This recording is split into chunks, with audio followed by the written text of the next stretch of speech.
Welcome to my wonderful floral workshop, you very, very special people. Now today I am going to be demonstrating how to make a floral buttonhole.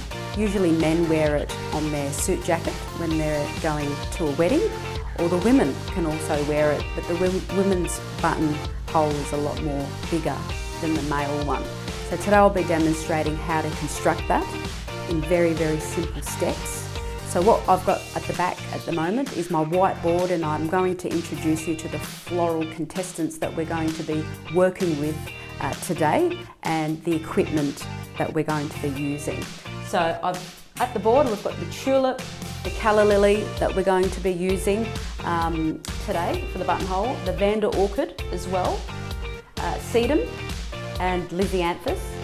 The equipment that we're going to be using today is 20 gauge wire and 24 gauge wire. So I'll be drawing up the chart just shortly after I take all the writing off the whiteboard to demonstrate the thicknesses of the wire.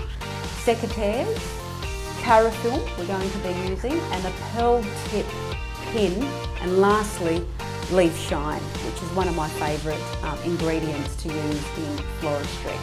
Okay, so as you can see here to my left in the bucket, I've got all the floral goodies. We've got the tulip, we've got the calla lily that we're going to be using today, Vanda orchid, sedum, lisianthus, and the foliage that we're going to be using, that I need to put back on the board, is the camellia leaf.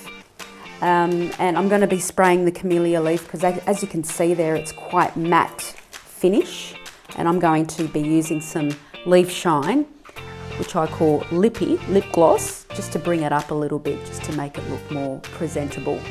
I prefer that look than the matte.